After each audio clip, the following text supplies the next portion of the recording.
السلام علیکم ستړي مشئ زه صفي الله ستانکزی یم تاسو د ازادي سټوډیو خبرونو ته رابولم ترکیه وايي نور هېوادونه باید پرینښودل شي چې د امریکا په څیر په بیت المقدس کې سفارت پرانیزي دا مسئله نن د اسلامي همکاریو سازمان د بهرنیو چارو وزیرانو په غونډه کې یاده شوه په استانبول کې د اسلامي همکاریو سازمان د غړي هېوادونو د بهرنیو چارو وزیرانو غونډه ترکیه وايي ټول باید د بیت المقدس د تاریخي مقام د بدلون مخه ونیسي موږ به په دې غږ پورته کړو چې چاته اجازه نه ورکوو څو دغه ښار تاریخي ارزښت بدل کړي موږ باید په دې برخه کې یو شو او نور هېوادونه پرې نږدو چې امریکا تعقیب کړي امریکا تیره دوشنبه په بیت المقدس کې سفارت پرانیست چیرته چې نن خلک د جمعې لمانځه ته ولاړل تیره اونۍ د امریکا د سفارت د پرانیستلو پر ضد فلسطینیانو مظاهرې وکړې چې بیا د اسرایلي پوځیانو په ډزو سره لسګونه دا مظاهرچیان وژل سول دې وژنو توند غبرګونونه راوپارول او نن د ملګرو ملتونو د بشري حقوقو په کمیسیون کې اسرایل تورن سو چې پوځیانو یې 80 فلسطینیان وژلي دي خو په ملګرو ملتونو کې د اسرایل سفیر حماس ډله د ملکیانو پسپر ګرځولو تورن کړ او ویل پوځیانو هڅه کوله له ترهګرو څخه د پولو په ساتلو سره تلفات کم کړي جینا هاسپل د امریکا متحده ایالاتونو د مرکزی استخباراتو د سازمان یا CIA رئیسه شوه هغه لومړنۍ ښځه ده چې د امریکا له سنا جرګې د لازم رایو په ګټلو سره دې پوسټ ته ورسېده 33 کاله کېږي چې په CIA یا د امریکا د مرکزی استخباراتو په اداره کې کار کوي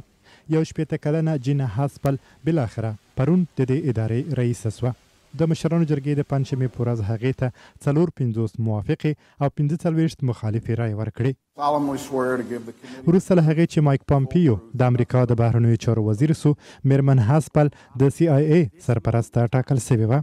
هاسپل په 2002 میلادي کال کې په تایلند کې د CIA مشره وه چیرې چې ویل کېږي د ادارې د واټر بورډینګ یا د بندیانو پر مخ د اوبو د پاشلو له شکنجې استفاده شوې وه خو جینا هاسپل په مشرانو جرګه کې ویل چې هیڅ کله به بیا د تحقیقاتو پر مهال د شکنجې هغه طریقې چې د سپتمبر د 11 له بریدونو وروسته ترسره شوي تکرار نه کړي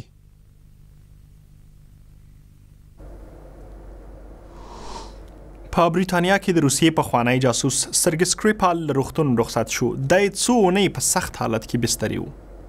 سرګي سکریپال او لوري یولیا د مارچ په 4مه په سالسبري کې د مغزو په فلجونکو غازو بېسده شوي وو یولیا یو میاشت بستري و خو پلار تر نن پاتې و برتانوي چارواکو د سکریپال د اوسېدو ځای نه دی افشا کړی برتانیا وایي چې د سکریپال بېسده کول د روسیې کارو د همدې مسئلې په غبرګون برتانیا امریکا او نورو لویدیځو هېوادونو څه باندې 1.5 روسي ډیپلوماټان له خپلو هېوادونو ویستل مسکو د دې ترڅنګ چې ورته ځواب یې ورکړ په دې پیښه کې لاس لرل هم رد کړل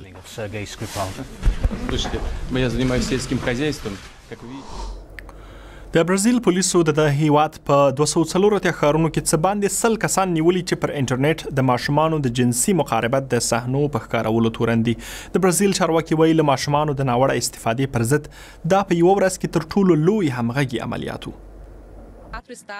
په برازیل کې د ماشومانو د جنسي مقاربت د صحنو په ښکارولو او له ماشومانو د ناوړه استفادې په تور د 132 کسانو نیول د برازیل د عامه امنیت وزیر راول جنګمن پرون ویل د دغو کسانو د نیولو لپاره په ترسره شویو عملیاتو کې 2600 پولیسو برخه درلوده پولیسو کمپیوټرونه کمپیوټري حافظې او موبایلونه ضبط کړي چې پکښې د ماشومانو د جنسي مقاربت له صحنو څخه باندې 1 میلیون فایلونه ترلاسه شوي دي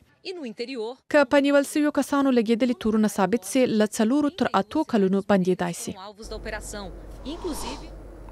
او میلیونونه کسان په بریتانیا او نورو ځایونو کې سبا د یو واده په تمه دي دا واده د شهزاده هری او میګن مارکل دی د دې واده د امنیت لپاره 10 میلیونه پاونډ او نورو چمتووالو ته 2 میلیونه پاونډ ځانګړي شوي دي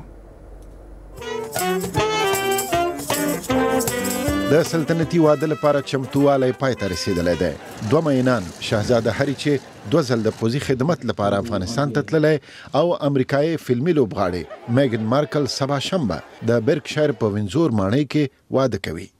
وینزور ماڼۍ شاوخوا ته به 100,000 کسان ورټول وي. زه به خوند ترې واخلم ځکه له هغوی ملاتړ راته ښه ایسي څو ښکاره کړم چې زه واقعا خوشحاله یم چې موږ یوه سلطنتي کورنۍ لرو. دا هم د هری او میګن د واده کیک. بریتانیا به په دغه واده سره ګڼ تورستان جلب کړي او څه باندې 2 میلیارډ پاونډه ګټه به ترې واخلي.